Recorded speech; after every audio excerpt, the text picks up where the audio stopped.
Tanta maldad en su corazón, profe. Reclámate al que hizo el que diseñó el programa, como cuánta materia hay que meter en un solo ramo. ¿Para quién nos quitó una parte de esto? Yo por lo menos cuando habían dos clínicas, clínica 1 y 2, pasaba la materia más relajada, porque venía hasta el otro semestre va a ser más materia. Porque todo en un solo semestre. ¿Y el por qué? Síndrome abdominal agudo equino o cólico, como tal. Acuérdense que siempre es un síndrome. ¿Ya? Que a mí me ha pasado en pruebas, de hecho, que les pregunto ya cuál es el diagnóstico de esta patología, y me dicen cólico. Cólico no es un diagnóstico, es un síndrome. Si yo tengo cólico, digo, oh, tengo cólico. Sé si es una obstrucción, sé si es una insuficiencia, sé si es una diarrea por muelle, no, por un cólico. O sea que me duele la pata, no es cólico. Me duele el abdomen. Aquí no dice absolutamente nada. ¿Qué es lo importante? Que tiene presentación en los caballos por lo menos aguda, crónica o recurrente. Si lo vemos estadísticamente por presentaciones, lo más común que nosotros nos encontremos, casi el 51% de los casos de cólicos en los caballos son por obstrucciones no estrangulatorias. Que son, por ejemplo, obstrucciones simples, que se pueden tratar médicamente, ya que no van a generar directamente una intususcepción, una ruptura intestinal ni por el estilo, sino que se obstruye, genera cólicos, genera malestar, se trata con fluidos, se trata con medicamentos, pasa. ¿Ya? Y normalmente la zona que por lo general se ve más afectada es el colon. Normalmente. Pero las impactaciones de colon mayores, que son las más comunes. Esa es como la patología más común. Las obstrucciones como tal, las obstrucciones no estrangulatorias, y lo más común es que se queden en el colon, en los caballos. Más que los cuadros de intestino delgado. ¿Se puede generar en cualquier ¿Ah? parte del colon? Sí, pues esto es estadística. Ah, ya. Es lo que más vemos, lo que es más probable que veamos o lo que es más probable que suceda. Pero no significa que todas sean iguales. Vamos a poner de todo: intestino delgado, intestino grueso, estrangulatoria, no estrangulatoria, ulceración, etcétera, etcétera. Por ejemplo, disfunción en motilidad es muy chiquitita. La disfunción en motilidad. Los hilos paralíticos puros son como poco comunes. Por lo que el hilo paralítico se da por una estrangulación, pero no se ve como solo como patología. Y la presentación, por ejemplo, de estrangulaciones por lipoma también es bajo. O sea, en animales viejos, pero no es común.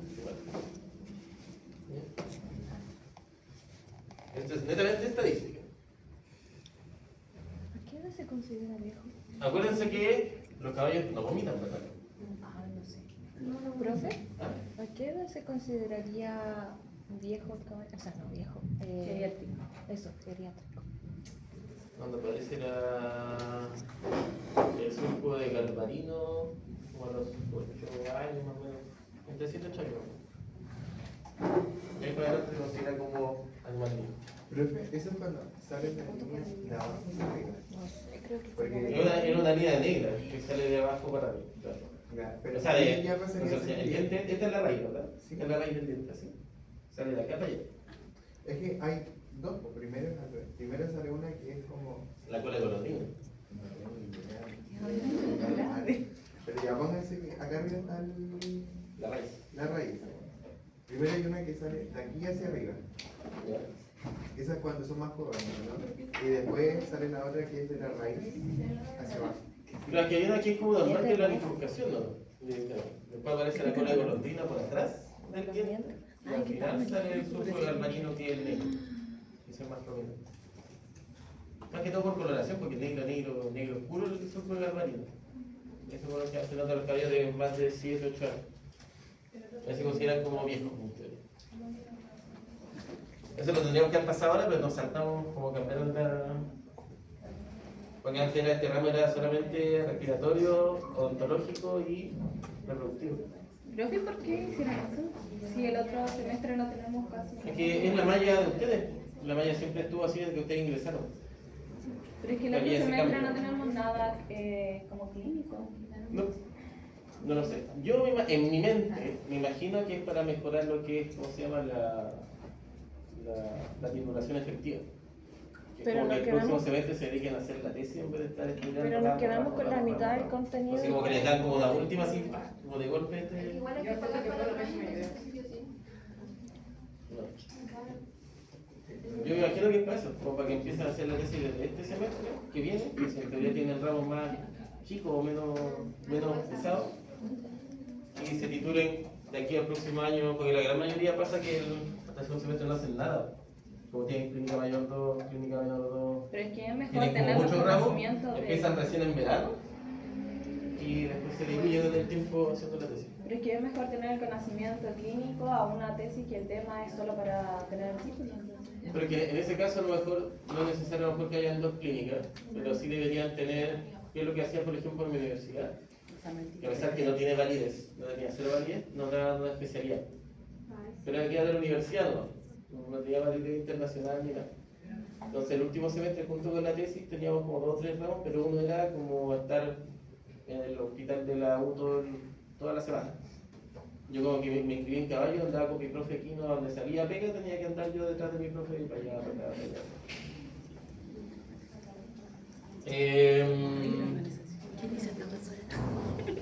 ¿Por qué es más propenso al alcohólico? Uno, porque no vomita, ¿verdad? ¿Por qué no vomita? Uno, porque tiene mayor capacidad estomacal. Es mucho más grande, entonces el estómago se dilata bastante directamente antes de. Nosotros como el estómago más chiquitito, al instante que se abulta demasiado, el tiro no hay reflejo de vomitar. El cardias es mucho más fuerte, es más estenótico y mucho más estrecho, tiene una musculatura mucho más fuerte, y el píloro es mucho más leve. Entonces tiende a hacer vaciamiento hacia el intestino al tiro, ¿verdad? Y casi no tiene capacidad de reflujo. Y lo otro que es súper importante es que tiene carencia de desarrollo del centro del vómito a nivel del sistema nervioso central. Entonces, por más que tenga varoreceptores en el estómago, o receptores químicos, quimioreceptores, que me indiquen al caballo que quiere vomitar, por ejemplo, esa información no se va a integrar a nivel del sistema nervioso central porque no hay centro del vómito. Entonces llega como para arriba y no hay respuesta. En un caso hipotético, porque siempre dicen que cuando ven un caballo vomitando, en esas ocasiones el caballo como que da muy una cosa. Pero ¿cuál es como la explicación fisiológica o anatómica de que por qué? Más que sería- fisiológica es como mecánica, porque en realidad es, para que exista vómito, como no pueden vomitar, para que exista vómito significa que el reflujo es tan grande, de tal tamaño, tanta cantidad de fluido, que venció todo, venció el cardia, venció la... bueno, el cardia principalmente, y se rebalsó todo hacia adelante. Eso significa que uno prácticamente está perdido en el esfínter, uno. Para que esté perdido en el esfínter significa que el animal está choqueado, está muy mal. Ya no tiene muscularidad directamente en el esfínter. Y dos, la cantidad de fluidos tiene que ser pucha de 15, 20 litros. Y ya con esos pronósticos es malo, porque significa que está la cantidad de fluidos directamente que hay, que el cólico probablemente sea un vólvulo, o probablemente una introsuscepción, o algo que no deja pasar fluido hacia atrás. Va a ser la posibilidad que se salve, ¿no? Si presenta vómito, si presenta incluso ni siquiera si presenta vómito, si tú colocas la sonda nasogástrica que tienes un reflujo mayor a 8 litros, ya se considera grave y de pronóstico malo. Y ahí la tasa de sobrevida menor al 25%. Acuérdense que eso está marcado. Pronóstico bueno, tasa de sobrevida mayor al 75%. Reservado, 50-50. Y malo, menor al 25%. Las diferencias de diámetro, que es otra cosa que ya le hablamos, que es el tema de las fracturas directamente, de todas las estenosis que tienen ciertas partes del intestino, que lo hacen más propenso a las obstrucciones y a los cólicos como tal. Y la presencia de flexura. Como tal. ¿Qué dijo de la... ¿Cómo, profe, cómo es lo de la diferencia de diámetro? Que hay diferentes formas, por ejemplo, no sé, para el paso del estómago al intestino, el intestino delgado al intestino grueso, del ciego al colon, son puras partes que se estrechan el diámetro directamente. Y otra parte es las flexuras, que también aparte hacen disminución del diámetro, pero donde se da vuelta directamente, como es tan largo, en todas esas flexuras que son partes que se gira directamente sobre su eje, también disminuye el diámetro. Entonces también lo hace más predisponente directamente a la cólico y a la obstrucción. van como de la mano. La diferencia del diámetro con la flexura no es lo mismo que lo que parece. ¿Qué herramientas tenemos nosotros terapéuticas para los medicamentos sin entrar a cirugía? Solamente tratamiento médico. Para atender un cólico es 1, la analgesia, que es súper importante. 2, la fluidoterapia. Y 3, los medicamentos como específicos para algunos tratamientos gastrointestinales, como los antiespasmódicos, los prokinéticos, los laxantes, los lubricantes y los protectores gástricos. Esas son como las herramientas que yo tengo que tener como en botiquín en caso de atender cólico. Los espasmolíticos primero, que es algo que no habíamos visto en respiratorio, ¿verdad? Y tampoco lo vimos en músculo esquelético. Los espasmolíticos, por lo tanto, son fármacos que son eficaces contra los espasmos, o sea, para detener un poco el impulso que hace que aumente el peristaltismo intestinal, ¿verdad? Eso es lo que hicimos, que está como con cólico porque tengo malestar estomacal severo. Por lo que uno que toma, ¿qué medicamentos toma uno? Así como comerciales, con nombre comercial. Y ahí, uno, y el otro. ¿Cómo que depende? Los remedios para el dolor de boca. Si es para la acidez. No, pero hablamos de cólicos que sean por aumento de movimiento intestinal. Así como, se está moviendo mucho el intestino, que es como cólico espasmódico, así que no te puedo. Villaril, y el otro es la muscapina. Eso es como número comercial, esos son como los dos que más se ocupan, ¿verdad? Buscapina. ¿Ya? Perfecto. ¿Cuál es la idea? Es que como hay un estímulo colinérgico muscarínico de acción corta, se debería relajar la pared intestinal en caso de cólico espasmódico. El más comercializado, por ejemplo, son adjuntos que tienen metamizol, por ejemplo, y un antiespasmódico, por ejemplo, como la buscapina. ¿Ya? Que se junta con analgésicos suaves, que por lo general vienen compuestos con metamizol. Normalmente, el típico compuesto, que es la buscapina compuesta o el Villaril compuesto, viene con un antiespasmódico y aparte con metamizol. Entonces, un analgésico más un medicamento que detiene un poco el aumento de movimiento en los intestinos. Por sus características, esta combinación se recomienda su utilización como primera línea. O sea, esta es nuestra primera línea de ataque en caso de cólico, ¿verdad? El metamizol como AINES, que por lo general es uno de los AINES que se ha comprobado por tesis en realidad que tiene más efectos sobre el dolor visceral, ¿ya? Comparado, no sé, pues, al quetoprofeno, a la ferimurazona, a meloxicam, cualquier AINES que ustedes conozcan directamente, tiene un efecto antiinflamatorio mucho mejor desde el punto de vista visceral. Por eso es que la mayoría de estos compuestos que son para los cólicos humanos tienen metamizol. ¿Cuál es el antiespasmódico ahí? La iosina. ¿Ya? En el Villaril es otro compuesto, no me acuerdo cómo se llama, tiene otro nombre directamente, y también un antiespasmódico. La idea de esto es literal detener un poco o disminuir la cantidad de movimientos intestinales o disminuir el peristaltismo intestinal para detener un poco el espasmo intestinal. Y junto con el metamizol ayudar a bajar un poco la inflamación. Las dosis en estos casos de los caballos son cerca de 5 ml cada 100 kilos. Como un caballo normalmente pesa entre 350 a 450 kilos, este caballo chileno chico serían ¿cuánto? Como 17,5 o hasta 20 metros, 25 metros, ¿verdad? Ahora lo ideal, como eso es doloroso la inyección, pues se puede colocar intramuscular o endovenoso. Lo ideal es usar vía endovenosa, con las cantidades. Pues tendrá que colocarle cerca de 20 ml intramuscular de un líquido que es bien doloroso, estamos capítulo inyectable. Como a la mayoría de estos caballos con cólicos, igual le diría colocar un poquito de suero, por lo menos. Lo ideal es aprovechar esa vía y colocarle el medicamento endovenoso. Diga, ¿tiene pregunta? No, le iba a preguntar si se colocaba diluido. ¿Ah? Si se colocaba diluido. Pero ya me respondí. Sí, aquí con el suero, lo ideal es que sea con suero. No sé si tan diluido, pero lento junto con el suero.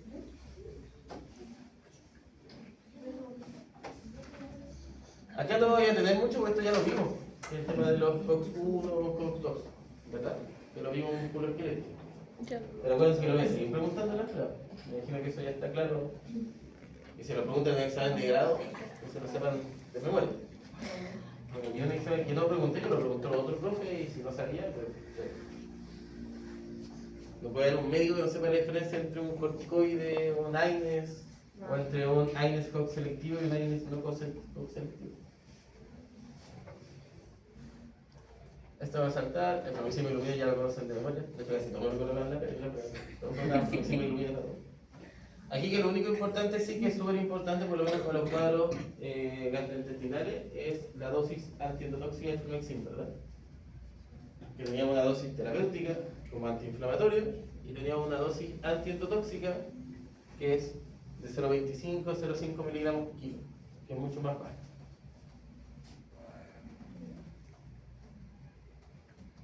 Esto sí es nuevo, porque esto no lo habíamos visto, que es el metamizol. El metamizol siempre ha generado como un poco de discordancia, porque en realidad en teoría farmacológica no es un AINES, es un antiinflamatorio, pero no es un AINES como tal. ¿Ya? Pero sí se ha demostrado en varios experimentos que en realidad de todos los medicamentos antiinflamatorios que tenemos a disposición, por ejemplo en veterinaria, el que tiene mejor efecto como con el dolor visceral. Por ejemplo, el ibuprofeno, el veloxicam, por ejemplo, efecto para el dolor visceral, por ejemplo, no general. Para los dolores musculoesqueléticos, sí. Pero para los dolores viscerales, por lo general, no genera mayor cambio directamente en el animal, o mejor bienestar. En los caballos normalmente nosotros lo que usamos son dosis de 10 ml cada 150 kilos más o menos, que corresponde a cerca de 33,3 miligramos kilos de metamizol. ¿Se acuerdan de la dosis en perro o en gato? ¿De metamizol? 15 miligramos por kilo, no, 13. Sí, hay que yo he documentado de 15, por lo general yo uso de 25. Pero está como ahí, entre 15, 20, 25, más o menos como la dosis, depende de la presentación.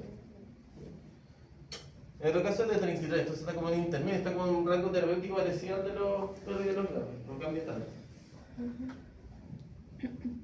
Y por eso de hecho este se ocupa harto, que está al 50%, viene en 500 miligramos de medio. Los adaptos también en clínica menor, siendo que es un medicamento para animales mayores. Entonces para un gato le puedo quedar así, ¿verdad? 0,1. Profe, ¿el maropitano se puede utilizar en caballos para potenciar la analgesia visceral? Que el problema es que no está... ¿Cómo se llama? ¿Cómo se dice? No está autorizado por el exacto uso del caballo. Entonces, como no se usa, y como los caballos no vomitan, como que no se usa como un medicamento para el vómito, que actúa sobre el sistema nervioso central. ¿Pero también potencia la analgesia? Sí, podría buscar una tesis porque en realidad yo nunca lo he usado, ni tengo ninguna documentación donde se use. Entonces, ¿podría ser parte de una tesis o una revisión?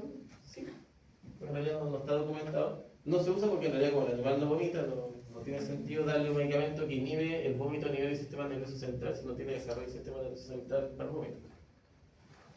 Esa es la acción principal del monopito. Por segunda intención se usa incluso, creo que hay documentación en clínica que usan incluso intravisceral, o sea, como inyección intraabdominal con maropitano para mejorar el dolor abdominal. Pero el caballo no ha tenido nada asociado al maropitano por igual, hasta el momento. ¿Sí me lo americo? Sí, me la averiguo. Es que yo no veo mucho indicio de por qué. Si un medicamento que es para inhibir el vómito en el sistema nervioso central, este animal no lo tiene, entonces no tiene mucho sentido usar. De la analgesia, ¿qué tenemos? De la analgesia por lo general tenemos varias cosas que podemos usar como analgésico y otras cosas que podemos ver como analgesia multimodal. ¿Ya? Y esto es importante, ¿por qué? Porque la mayoría de los médicos veterinarios que en realidad no saben de medicina química o muy poco y atienden después en domicilio, lo único que hacen es saberse memoria del Proxima Ilumina, ¿no? Cosa que hacen caballo cojo, caballo con cólico, caballo con fiebre, todo Proxima Ilumina y nada más. Esto va un poquito más allá. Lo ideal en realidad por lejos ya no estamos en la prehistoria de la medicina veterinaria, o sea ya hay varias cosas que están disponibles, no es que no estén disponibles, como métodos analgésicos directamente que son mucho mejores para el tratamiento del cólico. Tenemos una opción que son los agonistas alfa 2. ¿Qué agonista alfa 2 adrenérgico conocen? La silacina y la termetomidina, ¿verdad? ¿Qué Se usa más que todo para sedación, ¿verdad? ¿Cuál es la gracia? Que los agonistas alfa-2 enérgicos, si es que no se acuerdan, generan, de hecho, una de las cosas que pueden generar es hiperparalismo. Puede ser que la mayoría de los animales que en realidad uno les da silacina, por lo general vomitan, ¿verdad? Y por eso también tiene indicaciones de los animales cuando han sido sedados con silacina que después no coman en un periodo de unos 3 a 6 horas, creo más o menos. Porque como hay una disminución muy alta del flujo gastrointestinal o del peristaltismo, por lo general voy a generar éxtasis intestinal, ¿no? Puedo tomar agua, pero ojalá no tomar alimento. Si tengo un cólico espasmódico, ¿me sirve? Sigo. Porque justamente yo lo que quiero es disminuir un poco el peristaltismo intestinal. Entonces me podría servir como analgesia. ¿Cuáles son los contras? ¿Cuáles son los contras de la silacina? Como efectos no deseados. Bradicardia, ¿verdad? Principalmente. Entonces, por ejemplo, en un animal que ya está muy choqueado, por ejemplo, yo no lo puedo hacer, no lo hago acá en la prueba. Si tengo un paciente con signos de shock, con cólico, colocarle silacina como analgésico. ¿Verdad? No, es una brutalidad, es algo contraindicado. Yo podría, la silacina yo la puedo usar a lo mejor como un antiproquinético y sedante, pero un animal que está con un cólico leve, que está compensado, que no está deshidratado, no está hipotenso, que tiene frecuencias cardíacas normales o aumentadas, pero no un paciente que está en shock, ¿verdad? Los alfa-2 ejercen un efecto a través del aumento de la conductividad del potasio y la hiperpolarización neuronal, disminuyendo el impulso nociceptivo a nivel del sistema nervioso central o a nivel espinal. ¿Se acuerdan de lo que es? ¿Qué es una hiperpolarización? ¿A qué se refiere a nivel celular? ¿Una qué? Una hiperpolarización. Me acuerdo de la repolarización.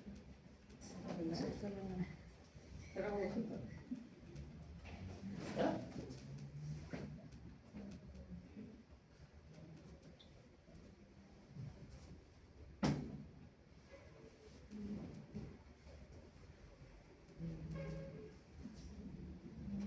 Se hiperpolariza una membrana celular. ¿Qué pasa?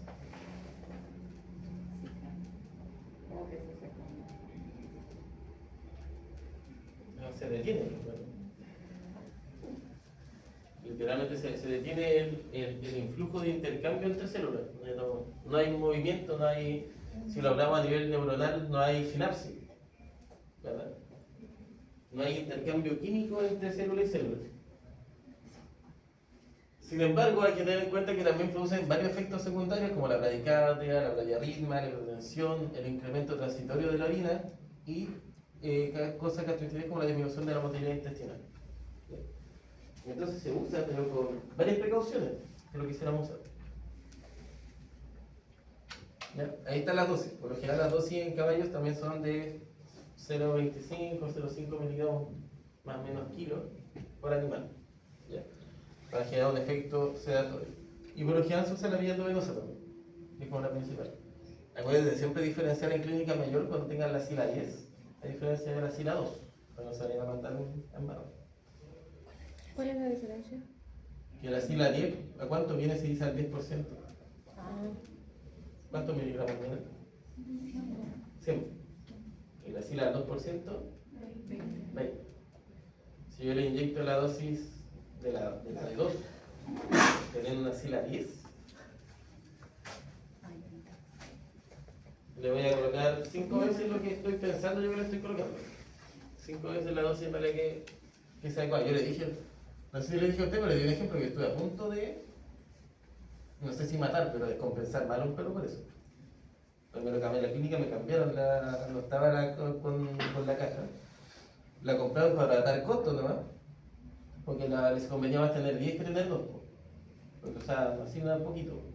Entonces te servía para más cantidad de animales. La cambiaron sin avisar y yo de pajarón en realidad agarré, saqué, se la coloqué y cuando ya se la había colocado como que la miré y dije, pero ahí en realidad, si tú lo sabes al tiro, le coloqué suero, un paciente que iba solamente a sedación, en realidad le coloqué para callado dentro del hospital, le coloqué suero, medicamentos, hipertensores, para que se compensara mientras estaba con el efecto de la sedación. No sé qué hubiese pasado si no le coloco eso, pero probablemente era un perro grande, así que a lo mejor no fallecía, pero iba a quedar demasiado hipotenso, muy potente. Hubiese sido un gato, lo mato. ¿Qué otra cosa importante que lo tenemos igual que los cócteles selectivos? Es que ya tenemos, tanto como tenemos como la desmetomidina, por ejemplo, en química menor, en química mayor se usa también la medeumidina, ¿verdad? Que son medicamentos que son mucho más selectivos. En este caso tiene todos los efectos que yo busco de los alfa-2 adrenérgicos, pero sin los efectos secundarios, que es parecido a lo que vemos en los AINES, entre los no selectivos y los COX-2 selectivos. Tengo todo lo que yo quiero del medicamento sin tener los efectos secundarios, que no deseo. ¿Cuál es la gracia? Estos medicamentos por lo general son mucho más caros, pero las dosis son mucho más pequeñas, entonces al final a largo plazo igual conviene. Porque la gran mayoría de repente por abaratar costos dicen, no, yo compro Sila nomás porque la desmetomidina, la metomidina es muy cara, pero las dosis que usáis en Sila, por eso las dosis que usáis en dextromitor, por ejemplo, son mucho menores. Entonces a largo plazo igual conviene. Y me ahorro varios dolores de cabeza, ¿no? En realidad con el tema de los sustos que uno pasa con las sedaciones, por ejemplo, con silacina, que le baje mucho la frecuencia cardíaca, que es muy hipotenso, que se demore en recuperar. La medetomidina, entonces, la medetomidina en realidad posee alta especificidad y selectividad por los receptores alfa-2, ¿ya? En relación a los receptores alfa-1. Y potencia casi 10 veces más el efecto de la silacina. Efecto sedante, analgésico, con mayor seguridad debido a la estabilidad de la hemodinámica y de la respiración. Y se usa dosis de 5 a 20 microgramos por kilo. La silacina era de 0,5, de 0,25, 0,5 hasta 1 miligramo kilo. Estos son microgramos. Entonces son dosis mucho más pequeñas. Y tengo todos los efectos que yo deseo, no los defectos que no deseo. De los opioides, en realidad esto por lo que es una cosa que se olvida la gran mayoría de las personas que a lo mejor no atienden directamente equinos, se olvidan que los equinos igual pueden usar opioides, ¿ya? Y solamente andan trayendo los opioides más penca que existen en el mercado, que es el tramadol, ¿verdad? El tramadol es como parte de la medicina veterinaria antigua, ya está más que de contra comprobado que en realidad no sirve para nada. En los gatos genera un poco de analgesia, yo por lo menos lo he visto, tanto teórico como práctico. En los gatos yo he visto buena analgesia del trabajo, a pesar de que genera euforia, entonces tiene una por otra. Pero en un perro, en un caballo, yo no he visto ningún cambio en la sensación de dolor, de bienestar a nivel con tramador o sin tramador.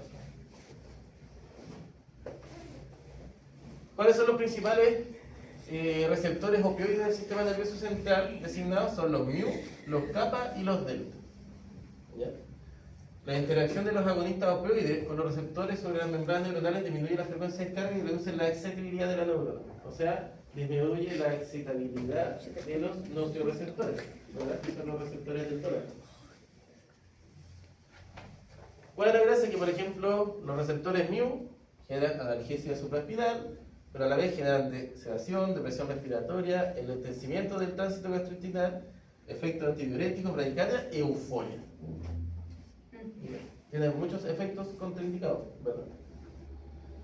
Los receptores delta generan analgesia espinal, supraespinal, depresión respiratoria, analgesia e hipotensión, pero no generan euforia. Y los kappa generan analgesia espinal, supraespinal, respuesta a estímulos mecánicos viscerales, disminución de los reflejos viscerales y favorece la hidrosis. O sea, lo único que tiene como contraindicación es que a lo mejor disminuye un poco el movimiento intestinal, pero no genera problemas de bradicardia severo, no genera hipotensión y tampoco genera euforia. ¿Ya? Eso está resumido con esta tablita. Si comparamos receptores, medicamentos que actúen sobre los receptores mu versus medicamentos que actúen sobre los receptores kappa, por lo general acá tenemos menor depresión respiratoria en los kappa, menores síntomas de euforia y menores problemas de depresión del sistema nervioso central. Entonces, al igual que los anteriores, en este tema de con los receptores kappa, son mucho más selectivos, generan todos los efectos analgésicos que yo quiero y no me generan tanto efectos secundarios. Esa es como la idea de seleccionar medicamentos que ojalá sean selectivos contra receptores kappa. Aquí tenemos el que más está en el comercio, el que es como usado para todo y a la vez no sirve para nada. ¿Ya? que es el tramador. ¿Ya? El humano creo que funciona bien, yo no sé qué ha tomado tramador. Yo todavía no he tomado o nunca he tomado tramador. Pero creo que hay gente que me ha dicho que le anda bastante bien, porque le sirve. Y la vio. Pero no queda euforia, no queda mal. Es que hay gente, por ejemplo, mi suegra, sí, mi suegra me dice que ella nunca tomó tramador porque una vez que tomó casi se vuelve loca, ella está bien loca, pero genera como un estado de euforia en algunas personas, igual que los gatos. Es parte, como es un bloqueador de receptores mu, por lo general tiene a generar este efecto piramidal que es la euforia. ¿Ya? Entonces, por lo general es un efecto no deseado y que genera varias controversias con el tomador, solo que en los humanos, por lo menos el tomador creo que funciona, tiene un buen efecto analgésico. Y insisto, en los perros, por lo menos que los caballos, yo no he visto ningún cambio con el tomador. En los gatos sí, quedan eufóricos, menos locos, pero funciona. Si está sedado, funciona. Eso yo creo que es la indicación. Si yo tengo un gato, por ejemplo, que viene de una cirugía ortopédica, todavía está medio sedado, coloque el tramador para que genere analgesia o intraoperatorio. A lo mejor colocarlo así como para casa, como que le ponen una inyección y lo manden para casa, no se lo recomiendo. Porque puede el camino que salga de la clínica se empieza a volver loquillo y deja las toallas. Eso, por lo general acá tenemos todos los efectos que son del trabajo sobre los receptores opioides que generan analgesia, pero a la vez tenemos acción sobre los receptores que son SET y NET, que son receptores que efectivamente producen una sobreestimulación sobre el sistema nervioso central y generan el efecto de euforia, que es lo que yo no deseo. Y las dosis en este caso son cercanos a 2 miligramos kilo de tramador por animal. Eso generaba la euforia. Los que nombró al último, el CERT y NET, generaban la euforia. Sí, principalmente los que generan con los efectos no deseados, que principalmente son los efectos piramidales o este signo como de euforia. ¿Cuál es el que sí queremos y llamamos y no se usa tanto? El butorfanol. Es un poco más caro, pero es accesible. Está comercialmente, no es que no esté, que haya que traerlo contrabando, que haya que usarlo, sacarlo de hospitales humanos para ocuparlo. No, está disponible para medicina veterinaria, se puede comprar y se puede adquirir en cualquier lado. ¿Ya? Y el butorfanol, a diferencia, es un opioide sintético, pero que actúa específicamente o tiene mayor selectividad contra receptores kappa. Entonces tiene todos los efectos que yo quiero y casi nada de los efectos que yo no quiero. ¿Ya? Se ocupa como analgesia en dosis de 0,1 miligramos kilo, equivalente más o menos a 1 ml cada 100 kilogramos, por vía endovenosa. Es un agonista antagonista de los receptores opioides del sistema nervioso central, principalmente receptores kappa, y antagonista de los receptores mu. O sea, es justamente lo que yo quiero. Porque me bloquea todas las cosas malas que se generan por los receptores mu. Todavía tengo así como... Es el principal opioide usado en caballos con cólicos por su gran eficiencia en la analgesia y su amplitud de dosis sin pocos efectos secundarios, descritos directamente en dosis que vengan de 0,025 hasta 0,1 miligramos. Ya si le lleva la dosis, ahí a lo mejor puede tener efectos secundarios. Pero mantener una dosis terapéutica es súper bueno y nos sirve directamente para tratamiento crónico mucho más efectivo. Y acuérdense que sirve para equinos, perros y gatos. Entonces, igual le sirve para clínica menor.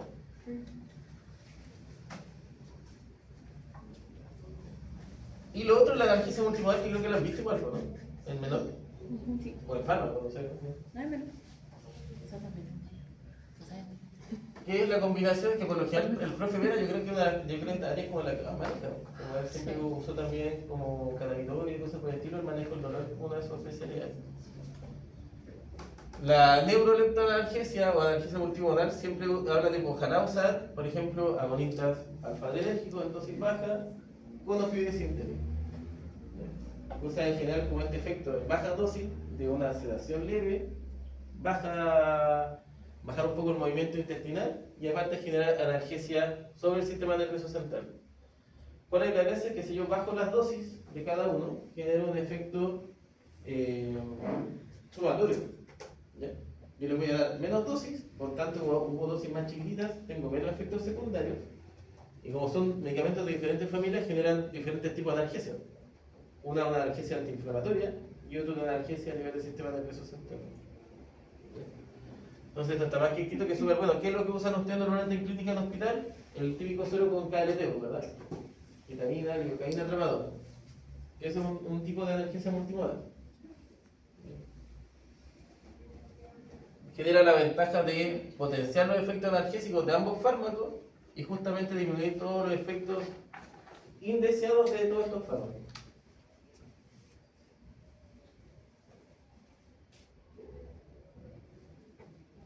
Aquí tenemos diferentes presentaciones. Por ejemplo, hay uno que son las infusiones continuas de butorfanol, ¿ya? Asociado a infusiones continuas de ketamina o infusiones continuas de lidocaína, ¿ya? Que es el BKL.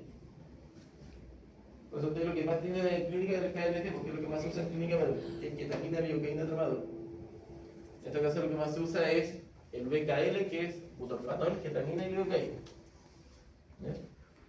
Como constancia de eso. En el caso en que lo usaríamos más que todo en animales que ya están como plano quirúrgico, porque están con mucho dolor, que no responden a los antiinflamatorios, con la sonda nasogástrica se alivian un poco, pero siguen con dolor, que siguen con malestar y siguen con cólico. Lógicamente lo más probable es que vayan a pabellón, pero por lo menos para mantenerlo antes que vaya a pabellón es hacer un tipo de analgesia multimodal, mientras les coloco suero o medicamento compensable.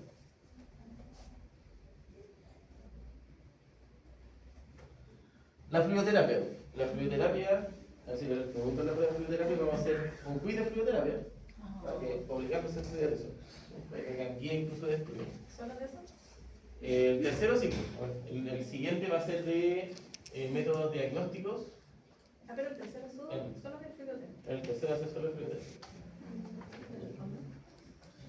Corresponde efectivamente, sabemos que el agua corresponde al 60% de un peso corporal de cualquier, no dice un equino, pero en realidad de cualquier ser vivo. El líquido extracelular corresponde al 30% y el 50-60% de los potrillos más o menos está asociado al peso, a la cantidad de fluido que tenga. ¿Ya?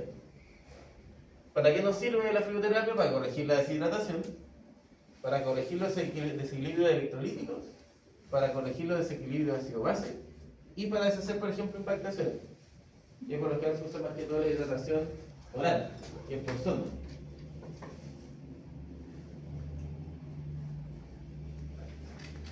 Es muy importante que tenemos dos vías a cabo, ¿verdad? Vía oral y vía intravenosa. Vía oral es más rápido y conveniente, pero en realidad la cantidad de fluido que tengo que meter de repente es contraindicado, ¿verdad? Porque tengo que el animal a que yo no lo dejo con agua, no, si me da sonda nasogástrica y le meto agua directamente por sonda, para alcanzar mayores volúmenes. Especialmente un animal que esté caído, que a lo mejor no toma agua por sí solo, no voy a estar con una cucharita así como dándole agüita, sonda nasogástrica y fluido. Por lo general, ¿cuál es el problema de eso? Que si tengo que usar sonda y el animal está con mucho reflujo, no me sirve, ¿verdad? En cólicos donde yo tengo reflujo por la sonda nasogástrica mayor a 4 litros, no saco nada con tratar de meter agua por ahí, porque probablemente es un cólico obstructivo. Y igual que tener una cañería tapada, que saco yo con meterle agua a la cañería, se va a volver todo por donde está, hasta que no destape la cañería, ¿verdad? No es suficiente en el caso de deshidrataciones severas. Un paciente con shock no me sirve darle agua, ¿verdad? Un perro que me lleva a chocar a la clínica no le está dando con cucharita, pues suena, endovenoso. Y para administrar volúmenes a lo mejor de 6-8 litros, que sean volúmenes muy grandes, a lo mejor me sirve más la vía endovenosa, ¿verdad? La vía endovenosa, por otro lado, es mucho más rápida, aumenta el volumen circulante mucho más rápido, es la indicación para choque endotóxico, hipovolémico o para ilio. Y siempre tengo que tener en cuenta que acuérdense que yo calculo esto por lo general, una dosis total, que yo saco de mantención, de deshidratación y de rescate. Pero ese cálculo total, yo siempre por lo general la mitad se la meto las primeras 2 horas, especialmente en pacientes de choque. Y el resto lo dejo para la mantención del día.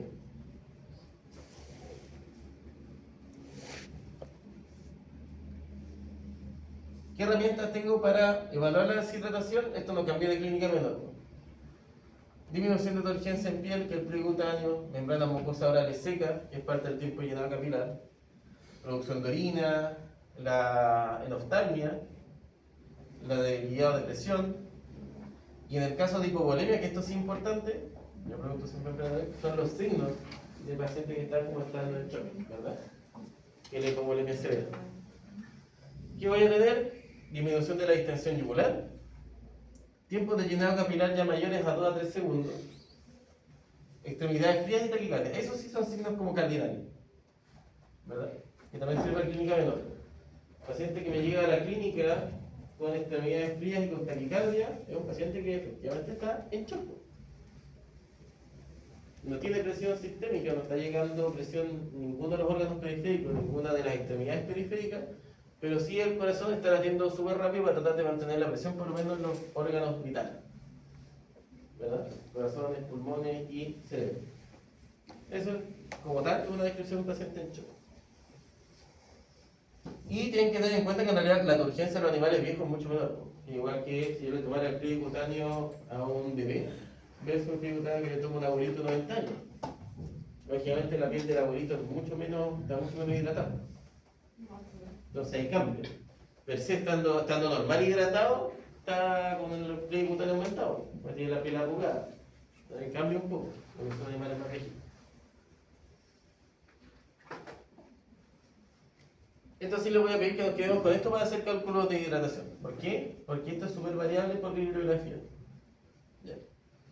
Hay bibliografías donde escriben que en realidad, no sé, pues el porcentaje de deficiencia corporal del 5% es poco, el del 7% ya es alto, el del 8% es grave, el 10% es grave, y eso va variando según bibliografía.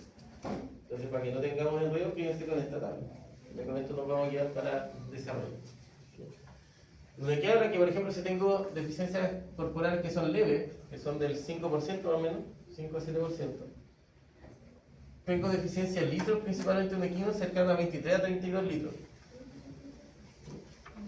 ¿Qué es lo que decía yo? El cálculo de fluidoterapia en equinos no es diferente de calcular la fluidoterapia en clínica menor, solo que los volúmenes cambian. Si es moderado, llega entre 8 a 10%, con 36 a 45 litros en un animal de 450 kilos de deficiencia. Y si grave, por lo general, si es mayor a 10%, ¿verdad? Que por lo general es arriba de 45 litros lo que debería colocarle ese animal. 45 litros de suelo. ¿Cuáles son las características que deberían indicar esto? Que por lo general, en las leves, tengo una turgencia de piel disminuida, tiempo llenado capilar de 2 a 3 segundos, membranas mucosas secas, hematoquito de 40 a 50 y proteínas totales de 6,5 a 7,5. Si tengo un caso grave, aquí voy a tener, por ejemplo, extremidades frías, ¿verdad? Por un paciente en shock. Voy a tener una piel que permanece totalmente retraída, o sea, ya no tengo fluido cutáneo, sino que yo los tiro, ¿qué hay? Hay que ver la piel. Voy a tener cianosis o aumento de más de 4 segundos del tiempo llenado capilar. Taquicardia, pulsos débiles y hematoquitos ya mayores a 65% y proteínas totales mayores a 8,5. ¿Por qué? Porque el animal está hemoconcentrado, ¿verdad? No tiene suero, no tiene plasma directamente, es puro eritrocito. Entonces está hemoconcentrado directamente como al borde de la policitemia.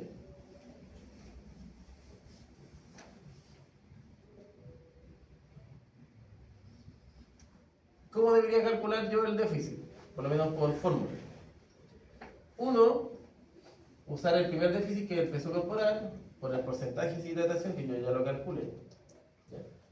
Acuérdense que yo las pruebas no le voy a colocar el porcentaje de hidratación, porque ustedes lo tienen que calcular con los datos que yo les dé. Hematocito, tiempo de capilar, tributario, etcétera.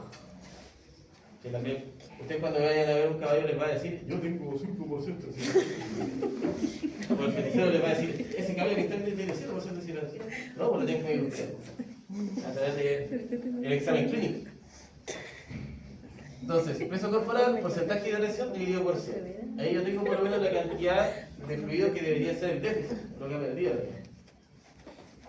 Por otro lado tengo las pérdidas, ¿verdad? Que son vómito y diarrea. En los caballos no tengo vómito, ¿verdad? Pero sí lo mido con la cantidad de reflujo nasogástrico por la sonda. Entonces, si tengo reflujos, por ejemplo, nasogástricos que podrían ser hasta de 2 a 8 litros, es más o menos lo que yo debería por mismo instilar directamente atrás de la lengua. Si tiene 2 litros, instalar 2. Todo lo que tengan pérdidas, sumar. Y en las diarreas, por lo general, se usa en estos casos como más difícil de evaluar, pero netamente, yo uso 20 ml kilo día, en el caso que sean diarreas leves, por ejemplo, diarreas de intestino grueso, que son poquitas cantidades. Pero si tengo un animal que está con diarrea pura explosiva, de 40 ml kilo día para arriba, o sea, para arriba. ¿Se entiende eso, verdad? Esto es leve, diarrea leve, con poca pérdida, y diarrea explosiva, 40 ml. Profe, ¿y en el caso del reflujo? El reflujo por lo general va a depender netamente de la cantidad de reflujo, lo ideal es que yo lo mida. Que le coloque sonda nasogástrica y que tenga un cubito donde yo pueda ver cuánto estoy teniendo de reflujo. Y esa misma cantidad se la vuelvo a colocar al Ah, ya. Y la mantención, en estos casos va a diferenciarse entre equino adulto o potrillo, va de 40 a 60 ml kilogramos día. Y en los potrillos mayor, 80 a 100 ml kilogramos día. Profe, pero en la parte del vómito, si la sonda sacó 2 litros, se agregan 2 litros. Claro, no por la misma sonda, sino que... Claro, pues. En caso de equinos, lo otro que hay que tener en cuenta, que uno realmente no lo toma en cuenta como tal, es que por lo general los equinos de alto rendimiento por lo general transpiran mucho. Eso a lo mejor uno no lo toma en clínica menor, porque los de clínica menor tienen como esa... no transpiran directamente, sino que inmediatamente tienen pérdida de fluido más que todo por parte de la... ¿cómo se llama? De las almohadillas, pero no transpiran como tal por piel, muy poco. Entonces, por lo general, más que todo es pérdida por difusión, por jadeo. Los caballos sudan mucho, entonces por lo general, un caballo que tuvo una competencia por 60 kilómetros va a tener 5% de deshidratación ya sumado por sola sudoración. Entonces eso se debería contabilizar en pacientes que tienen competencia. Pero eso sistema de la sudoración va como en general en los caballos de deporte, porque yo me he dado cuenta que es bueno para arriba. A veces nosotros salen a caminar y 1 hora, 2 horas, y llegan mojados así, pero mojados enteros, aparte de la montura y todo. Sí, porque ellos sudan mucho más, incluso más que uno. Es parte de su metabolismo, entonces pierden directamente, difunden muy rápido la temperatura, eso es bueno directamente, pero pierden mucho fluido. Entonces por eso es que a estos pacientes yo les decía que tengan en cuenta eso, si están muy sudados, si hace mucho calor, y ya igual se suben los 5% de deshidratación solamente por fluido, de cómo se llama, de transpiración. No me parecía. O sudoración. Yo pienso que en realidad puede ser de 1 a 45 litros por día. Sudoración leve 1 litro, 45 litros si el animal viene empapado. De ahí viene el dicho, todo el sudo como caballo.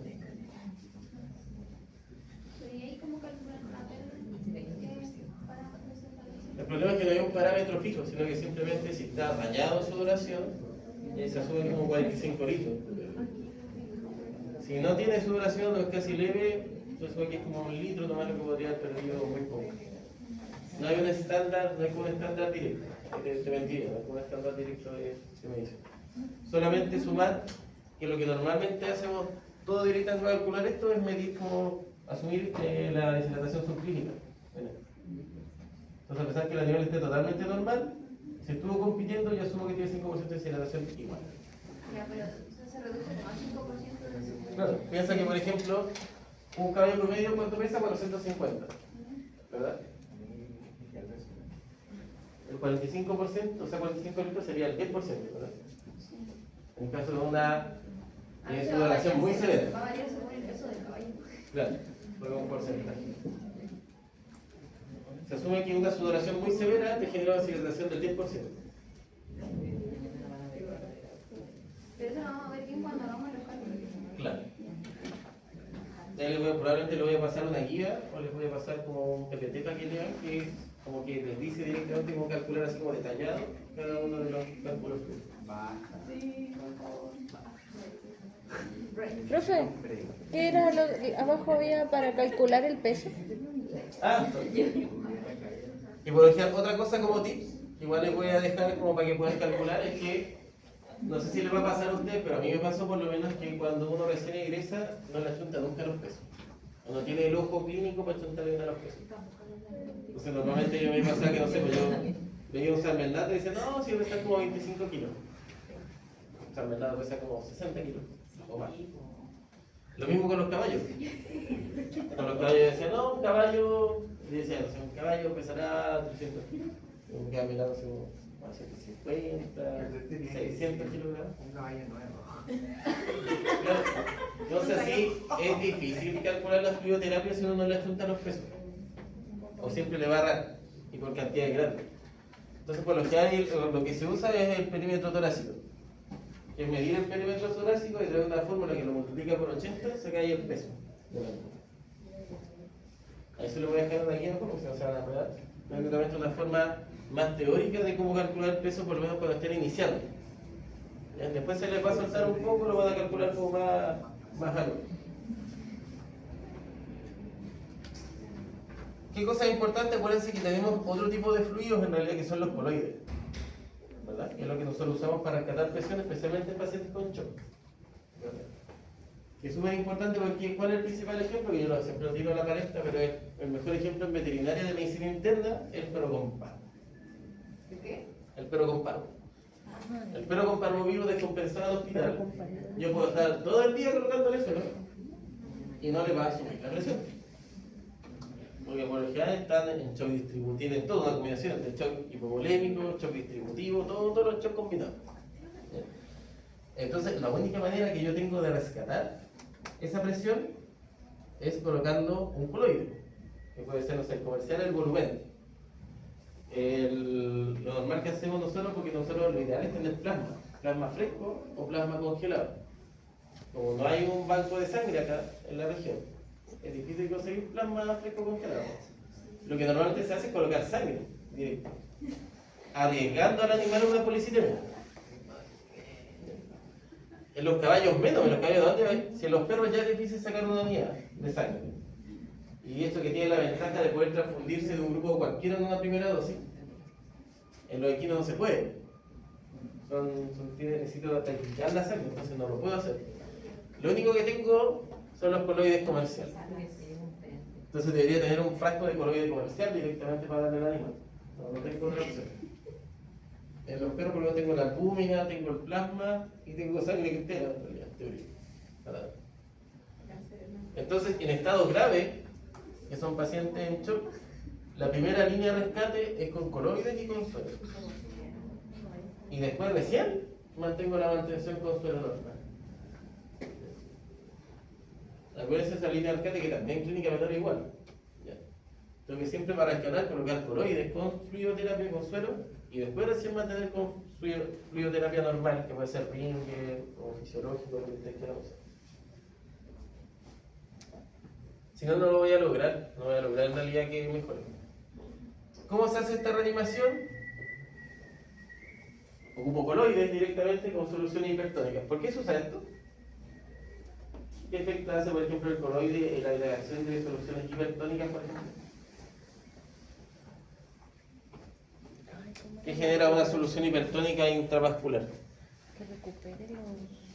¿Cómo se llama? Los electrolitos.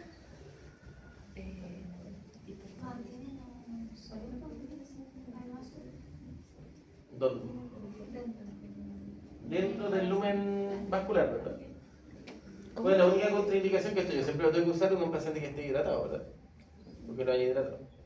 Porque ¿qué va a hacer esto? Atraer líquido de afuera hacia dentro de los vasculares, para aumentar la presión. Yo me tengo que estar hidratando, ya empezando la hidratación con esto. Si tengo un paciente totalmente deshidratado y lo primero que hago es colocarle solamente suero hipertónico, lo deshidrato más, ¿verdad? Entonces la reanimación que debería usar yo, usar coloides como primera línea, y después empezar a usar hipertónicos para que toda la cantidad de fluido se vaya al intravascular, o sea, dentro de los vasos sanguíneos, y me aumente la presión. Y después empiezo a aumentar el suero isotónico, que va a aumentar la volemia en general, para hidratar de nuevo al alcohol. Entonces, ¿qué ocupa una combinación de los tres para reanimación, verdad? Coloides, hipertónicos e isotónicos. La única indicación acá mayor es que esto sí o sí, lo hipertónico, sí o sí lo tengo que usar en un paciente que esté ya rehidratado, porque se esté rehidratando. No lo puedo usar solo, no puedo usar un hipertónico solo. Bien. Y el coloide es para traer agua. No, el coloide es para mejorar la presión oncótica. Y así Como en presión.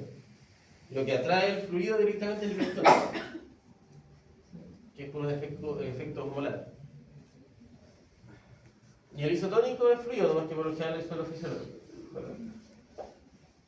Entonces, en un animal, por ejemplo, que dice un porcentaje de hidratación del 10%, un animal de 450 kilos, yo debería sacar más o menos 2 ml, que son 900 ml directamente coloide, 1 litro 80 de solución hipertónica y 900 ml directamente de fluido, o sea, 9000 ml.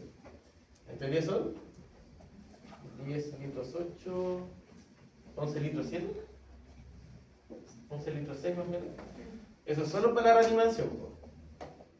Y para la mantención diaria son 27 litros. Entonces tienen que tener en cuenta que si van a atender este tipo de pacientes, tienen que contar con un arsenal de suelo bastante grande. No puedo tener como en clínica menor que yo realmente tengo un bolsito para ver domicilio y ando con 2 suelitos de 1 litro. No me sirve para absolutamente nada. Mejor me quedo en la casa. No tiene sentido. ¿Y dónde se puede conseguir ese suero grande? ¿Gigabyte? Es que no hay sueros de 30 litros. Entonces, Lo máximo, el más grande que he visto yo son como de 2 litros. pero... En cantidad, no. Cantidades. No es como que yo tenga una cuestión así como de 10 litros. Yo he visto, creo que el libro yo he visto, pero libros gringos. Cuestiones así como bolsas como de 5 o 10 litros. Ah, que los gringos Pero todos acá- hacen, pues.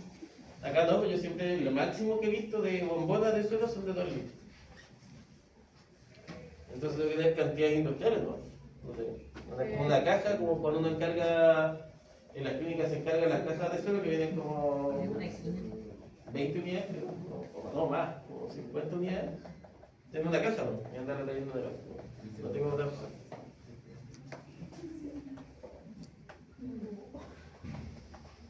Y esto en el caso son netamente, esto ya son como tips que les doy en realidad como de tratamiento interno, que debería ser intrahospitalario.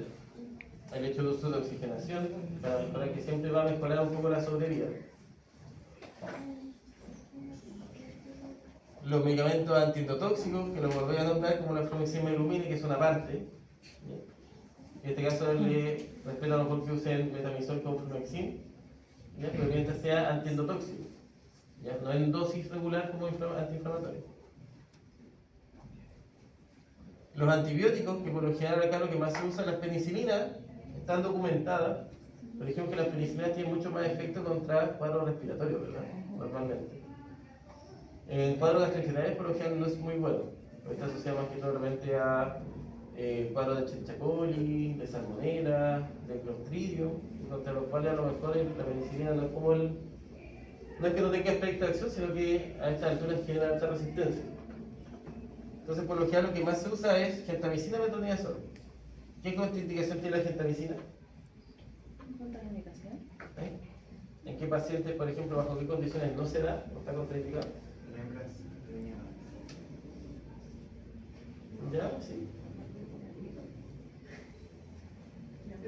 ¿En qué paciente está contraindicado la gentamicina? ¿O en qué estado fisiológico de un paciente? Ah, parece que los pequeños. Principalmente descompensado, porque en realidad la gentamicina está contraindicada en pacientes deshidratados. Porque es nefrotóxico y es ototóxico. Entonces, por lo general, yo puedo usar gentamicina, sí, es un buen caballito de batalla para un cuadro de cólico severo. Pero tengo que hidratar primero al animal antes de colocarse. No se lo puedo colocar sin suero. ¿Por qué se colocaría antibiótico? Y el metronidazol, tenemos que, aparte del metronidazol, la mayoría de presentaciones son endovenosos. Por la, Entonces, sí o sí le tengo que colocar suero. No me quedo. Claro. ¿Qué puede indicar?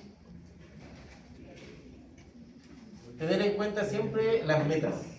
Si yo voy a usar estos medicamentos, siempre debería tener metas. Si tengo un paciente en shock, le doy fluidos, le doy analgésicos, debería esperar que se empiecen a regular todas las frecuencias fisiológicas. O sea que después del tratamiento yo diga, ¿mejoró el pericutáneo? Sí. ¿Mejoró la frecuencia cardíaca? Sí. ¿Mejoró el tiempo de llanto? Sí.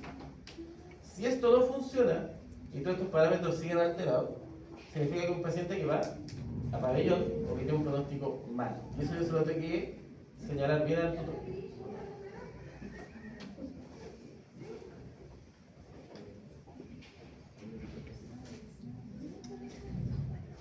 Estos son parámetros en realidad que nos sirven desde el punto de vista hematológico para hacer el pronóstico. Tienen que pensar que la mayoría de estos pacientes, por ejemplo, pueden estar palotadas, pueden tener leucocitosis o leucopenia, ¿ya? Dependiendo del estado avanzado del cuadro. Lo que yo tengo que buscar en realidad es la normalidad, más que todo, después del tratamiento. Y el encuentro de neutrófilos también, en sangre. Todos esos son indicadores de que en realidad el tratamiento está mejorando, o está haciendo que mejore. Del bioquímico lo que más usamos, que creo que en clínica menor se sigue usando todavía, es el lactato, ¿verdad? El lactato como tal, como usarlo, el lactato pues de medición de lactato, como lactato sérico. Y la glicemia son los principales indicadores, por ejemplo, de esta. ¿Qué debería hacer yo y qué está más a mano? Porque a lo mejor exámenes de sangre, si yo veo un caballo en el campo, entre que saque sangre y lo mande al laboratorio va a pasar 2-3 días que esté el resultado. Pero el lactato, existen pruebas de lactato en tira reactiva, entonces eso lo puedo usar en campo, como si fuera una prueba de glucosa. Y yo pincho una gotita nomás y al tiro puedo ver ahí in situ cuánto está el lactato de la niña. ¿Como para los diabéticos? Claro. Entonces el lactato sí es una herramienta súper fácil de utilizar en campo. ¿Qué debería hacer yo? Medirle al animal antes del tratamiento, medir lactato y después. Y al tiro le puedo decir al tutor con evidencia, esto pasó, o sea, el animal no responde al tratamiento, el lactato sigue aumentado, este paciente se va a pabellón o va a fallecer. Pero con pruebas, ¿verdad? Acuérdense, medicina basada en evidencia. Ay, ya, por favor, que después tengo que seguir estudiando. ¿Qué es lo que le decía yo? ¿Cuáles son los principales medidores acá? Cortisol, el lactato, la norepinefrina, la glicemia. Si yo logro regular todo esto, debería mejorar mi frecuencia cardíaca, debería regularse mi presión sistémica, debería regularse mi glicemia y debería regularizarse el catabolismo celular, el lactato. Ah, yo no quedé nada. Piedad. La edad. No, ya terminado. Ah, Y la actividad hace casi la una, ¿no? ya es la 1, son las 2. Ah, sí, Profe, acuérdense, no, simplemente la última moraleja ¿Qué? el volumen y la velocidad. Y todo esto que pasamos, en realidad es algo que ustedes a lo mejor ya lo habrían visto en fármaco. Cálculo fluido. sí, pero no es tan grave. Pero es lo mismo, solo que cambia la cantidad de volumen y la velocidad que se tiene que dar el segundo. Nada. Profe, ¿lo puedes subir de nuevo? Porque no sale completo. ¿No es el mismo? ¿Ah? Es el mismo. No, pero es que la aparece solamente por ejemplo. Es que hay una diapo que parece que no sale una Sale solamente el título, profe, y no sale nada más. Pero es en la última. No, eso sí sale. Ella es. Es los métodos para evaluar el éxito terapéutico y los antibióticos. Mira, yo creo que está perfecto. Pero en el PPT parece normal. Ya, bueno. Si lo suben por la PDF puede que se vea. ¿Cuál es esto? O sea, Lo tendría que pasar a PDF para que no... Solo este, profe. ay,